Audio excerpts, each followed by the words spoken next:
दोस्तों इस वक्त का सबसे बड़ी न्यूज आपको बता रहे हूँ कि ज्योति सिंह जो पटना जंक्शन है वहां पर मौजूद है। ये लाइव तस्वीर आप देख रहे होंगे। आपसे बता दूं कि स्वयं ज्योति सिंह बोली है कि मैं पवन जी से जा रहा हूं मिलने के लिए, क्योंकि पवन जी ना फोन कर रहे हैं ना हमसे मिलने की कोशिश कर रहे हैं। इसी सिलसिले में पवन जी से मैं जा रही हूँ मिलने के लिए। आपसे बता दूं जो पवन सिंह आरा जंक्शन पर दिखाई दिए थे उस समय कितना ज़्यादा भीड़ लगा था, लेकिन ज्योति सिंह को देखकर वहां पर भीड़ क्यों नहीं लगा है। दरअसल बात यह है कि ज्योति सिंह मास्क लगाई है, इसके वजह से इसको पहचानने में थोड़ा कष्ट हो रहा है। इसके वजह से ज्योति सिंह को देखकर काफी भीड़ नहीं लग रहा है। लेकिन आपसे बता दूं कि पवन सिंह के जितने भी फैन हैं उतना फैन ज्योति सिंह की भी है, लेकिन ज्योति सिंह अगर वहां पर मास्क हटा देती तो वहां पर यह देखने के आता कि बहुत ज्यादा भीड़ लग जाता, लेकिन ज्योति सिंह ऐसा नहीं की है। और ये जो फोटो आप देख रहे हैं वो ओल्ड वाला फोटो है जो पवन सिंह ज्योति सिंह का बहुत अच्छा तरह से मिलन या बातचीत हो रहा था उस समय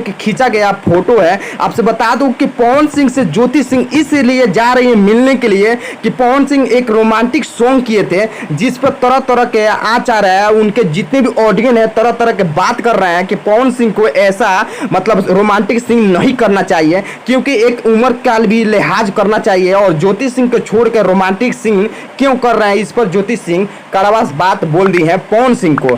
दरअसल बात यही है। और आप लोग चैनल पर नए हो तो चैनल को सब्सक्राइब करिए ना यार, जल्दी से।